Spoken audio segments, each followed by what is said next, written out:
Server from 17 once again, introducing you to my Darksiders 2 Apocalyptic difficulty video walkthrough.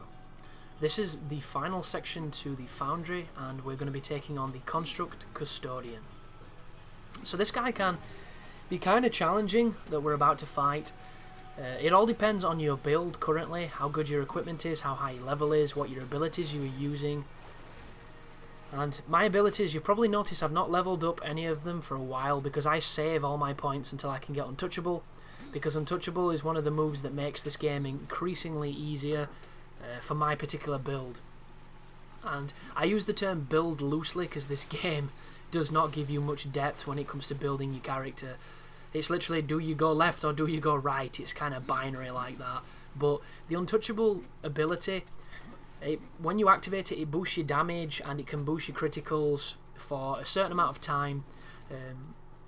The logic behind this is if you completely power it up, not only do you get a boost of power and critical percentage for a large amount of time, but if you have a weapon that rewards criticals with health, you can be unkillable and get your life back a lot. So it's pretty good.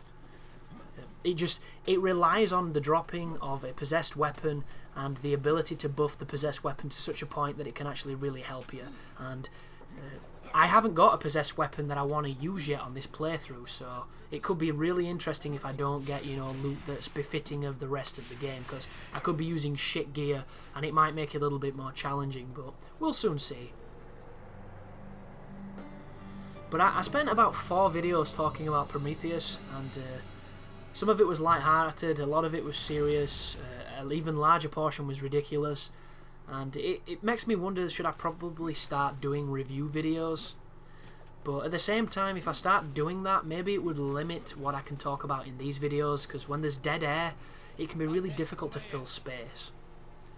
Because anybody can be like, you know, on this section you have to go forward. When you go forward, you have to switch this lever, and once you switch the lever, you go back in the other room, and you're gonna have a good time. But I don't want to do that because, you know, that's putting on a ridiculous accent that's barely American and barely anything else. But then I could fade myself out, and then 10 minutes later I could come back in saying, if you go to the right instead of the left, you're gonna have a bad time.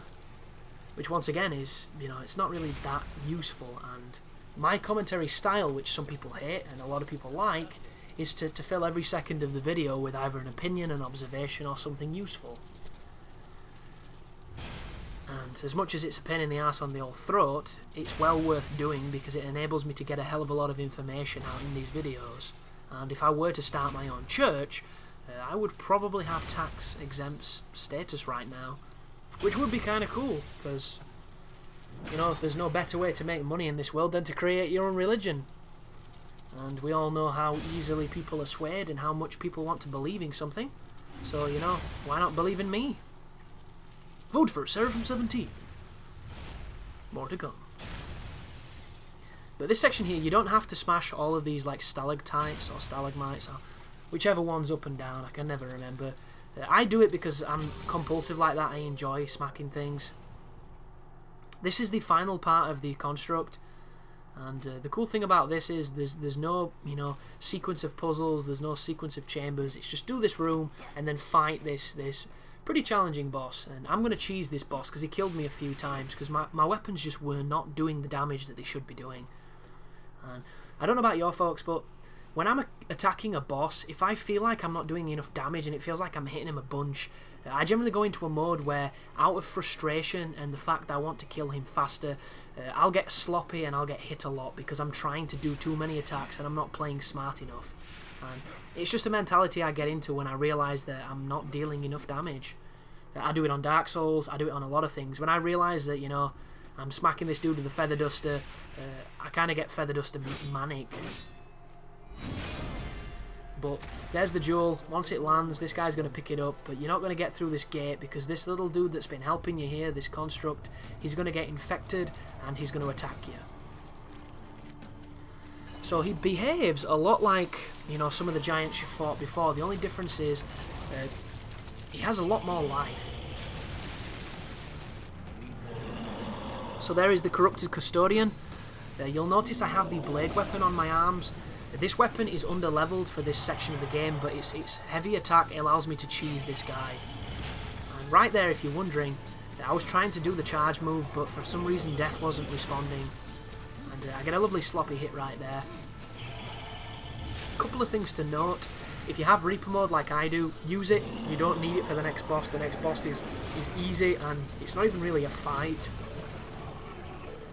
Because the cool thing about Reaper mode is if you're ever in a spot of bother where you cannot do a fight for whatever reason, just go somewhere else, warp out of the dungeon, fight some enemies, build up your Reaper mode, refill your potions and come back. A lot of this game can be cheesed just sheerly through the resources that the game gives you. Whenever he does that, it gives you a couple of seconds to rush in and attack him. Don't get too greedy because he does recover very fast.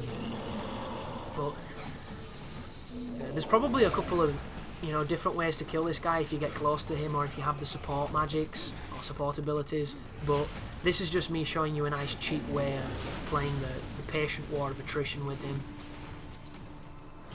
Something I do want to talk about though, which is not a massive tangent, is Bayonetta 2.